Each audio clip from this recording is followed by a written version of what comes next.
All right, everybody, welcome back for another deep dive. Yeah, glad to be back. So today we're looking at something that I think a lot of people kind of take for granted, which is like, when you go and buy something, where was it actually made, right? Right. Like, why is my phone made on the other side of the world?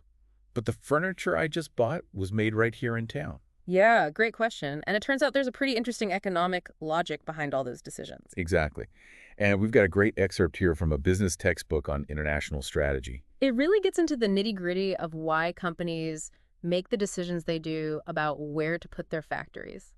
Yeah, so I guess, like, the first thing that comes to mind is this idea of fixed costs. Uh-huh. The book talks about how building a semiconductor chip factory Oh, yeah. can cost an unbelievable $25 billion. It's mind-boggling. That's more than some countries' entire GDP.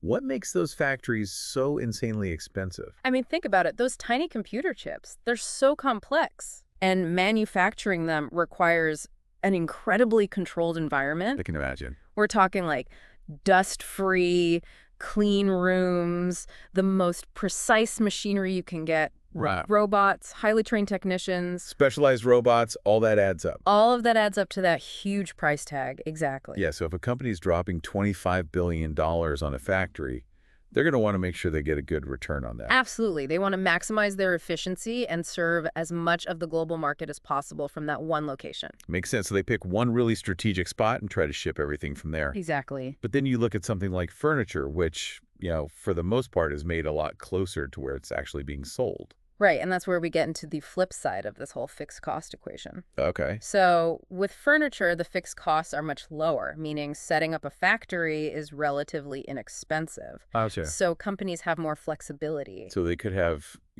10 factories all over the country instead of one mega factory. Exactly. They can decentralize their production and be closer to their customers. And then they can also adjust to local tastes or preferences. Absolutely. They could use different types of wood that are popular in a specific region. Right. Or they could even tweak their designs a little bit to cater to what people want in that area. Exactly. So it's kind of like that old saying, think global, act local, but in a business sense. Precisely. And on top of that, there are other advantages to having this geographically diverse network of production facilities. Okay. The textbook mentions this interesting concept called a currency hedge.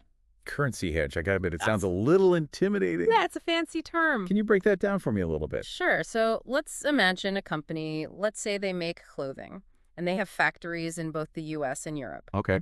Now, if the value of the euro weakens against the dollar, Mm-hmm. their production costs in Europe are going to become relatively cheaper. Then They can adjust their prices or even how much they produce to offset any potential losses they might experience from selling in a market where the currency is stronger.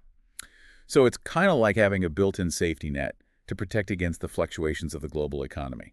It is. It's like a real hedge against currency risk.